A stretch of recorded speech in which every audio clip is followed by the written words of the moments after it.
ఇప్పుడెదుతున్న breaking news Pawan Kalyan కు ప్రధాని Modi phone చేశారు. పవన్ చిన్న కుమారుడి ఆరోగ్య పరిస్థితి గురించి ప్రధాని మోదీ అడిగి తెలుసుకున్నారు.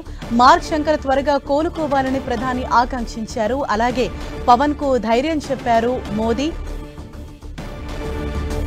మార్క్ శంకర్ చదువుతున్న స్కూల్లో ఒక్కసారిగా అగ్ని ప్రమాదం జరగటంతో దట్టమైన పొగ అలుముకుంది. ఆ పొగ అతను ఊపిరితిత్తుల్లోకి వెళ్లటంతో అతను అపస్మారక స్థితిలోకి వెళ్లినట్లుగా మనకు సమాచారం అందుతోంది. అతను అస్వస్థతకు గురి కావడంతో వెంటనే స్కూల్ యాజమాన్యం అతను హాస్పిటల్లో చేర్పించి మెరుగైన చికిత్సను అందిస్తున్నారు.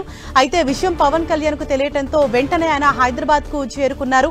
ఇవాళ రాత్రికి సింగపూర్ వెళ్లనున్నారు పవన్ కళ్యాణ్. అయితే మార్క్ శంకర్ కు ఈ విధంగా అనారోగ్యానికి గురయ్యాడని తెలియగానే పలువురు సినీ రాజకీయ ప్రముఖులు సైతం స్పందించారు. ఇప్పటికే ఎక్స్ వేదికగా పలువురు పోస్టులు పెట్టారు. ఇటు మంత్రి లోకేష్, అలాగే మాజీ మంత్రి కేటీఆర్, హీరో నాగార్జున, ఇలాగా పలువురు సెలబ్రిటీలు సైతం పోస్టులు చేస్తున్న పరిస్థితి. త్వరగా కోలుకోవాలి, మార్క్ శంకర్ ఆరోగ్యంగా ఉండాలి పవన్ కు ధైర్యం చెప్తూ కూడా వాళ్ళు పోస్టులు పెడుతున్నారు. ఈ నేపథ్యంలో ప్రధానమంత్రి నరేంద్ర మోదీ సైతం పవన్ కళ్యాణ్ కు స్వయంగా ఫోన్ చేసి మాట్లాడారు.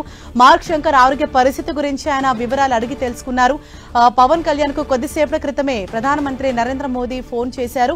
మార్క్ శంకర్ త్వరగా కోలుకోవాలని చెప్పేసి ప్రధాని మోదీ సైతం ఆకాంక్షించారు. ఆయన ఆరోగ్య పరిస్థితి గురించి అడిగి తెలుసుకున్నారు ప్రధాని.